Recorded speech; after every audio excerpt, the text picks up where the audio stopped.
製作紅豆馬蹄糕，材料北海道熟紅豆190克，係罐頭嚟嘅。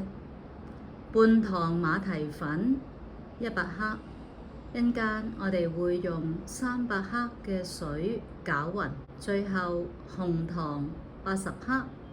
呢度我選擇咗用砂糖，我哋會用200克嘅水，慢慢將佢煮溶。首先將紅糖砂糖倒咗落個煲度先，開着個磅，直接加200克嘅水。如果係冇信心嘅，可以另外揾一個嘅兜裝200克嘅水。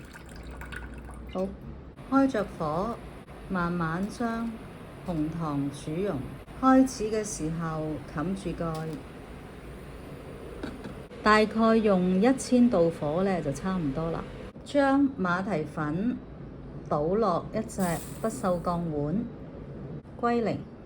喺呢度加300克水，或者另外揾一個量器量咗300克水，然後先倒入去。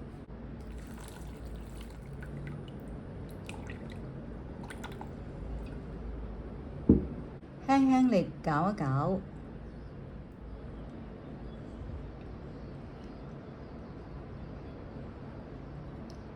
等啲水俾馬蹄粉吸收，由得佢靜止一陣。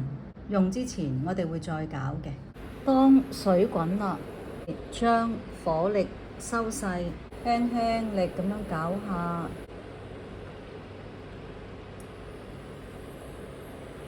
好。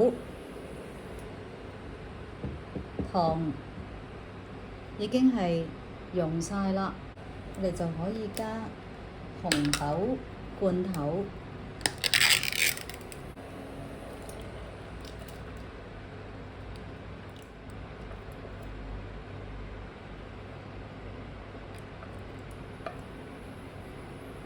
可以開大少少個火啦，等佢再滾返。聞到紅豆嘅香味啦，可以閂細啲火，大概煮2-3分鐘，等紅豆嘅味道同糖水完全嘅混合。糖水已經呢變成紅豆嘅紅色啦，亦都唔需要太大力同埋太頻密嘅攪動嘅，好香紅豆味。當紅豆已經喺糖水入面煮咗2-3分鐘啦，我哋再攪一攪馬蹄粉，我哋大概倒1/3落去隻杯度，咁我哋倒130克落呢隻杯度，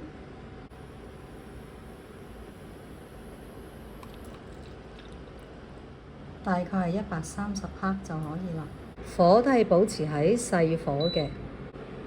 我哋將馬蹄粉慢慢咁倒落去，一路倒，一路就攪啦，仍然 keep 住係細火。咁你見到呢，紅豆、糖水、馬蹄粉水已經係溶埋一齊㗎啦，變得好黏稠嘅。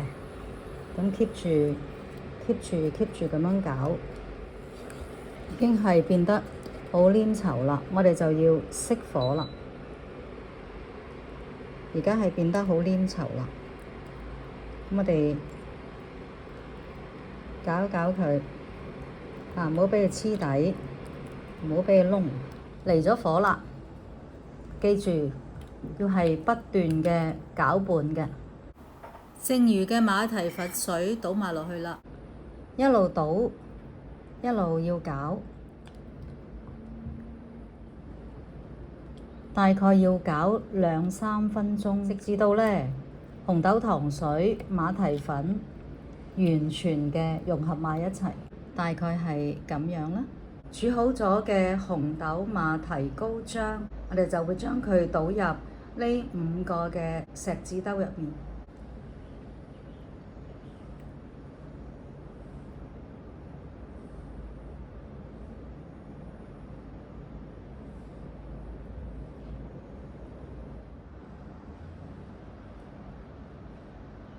如果係唔平嘅，我哋可以燉一燉佢，兩邊搖晃。首先蒸籠，我哋係要加水，最低水位以上啦。將上面嘅籠放落去。5盤嘅馬蹄糕可能需要2層啦，大概係蒸10分鐘。喺蒸緊馬蹄糕嘅時候，可以開始做另外一份㗎喇。每做一份就係5盒嘅馬蹄糕。10分鐘完咗啦，紅豆馬蹄糕已經蒸好啦。打開，但留意倒汗水，俾馬蹄糕攤一攤先。攤咗一陣，可以將5底嘅馬蹄糕攞落嚟。再攤涼，會有少少嘅倒汗水嘅，但係唔好理佢住。攤涼咗先，有需要先倒出嚟。如果攤涼咗之後，紅豆糕仲有明顯嘅倒汗水呢，我哋都可以輕輕將佢倒一倒出嚟咯。紅豆糕已經冇咁熱啦，我哋就可以加上個蓋。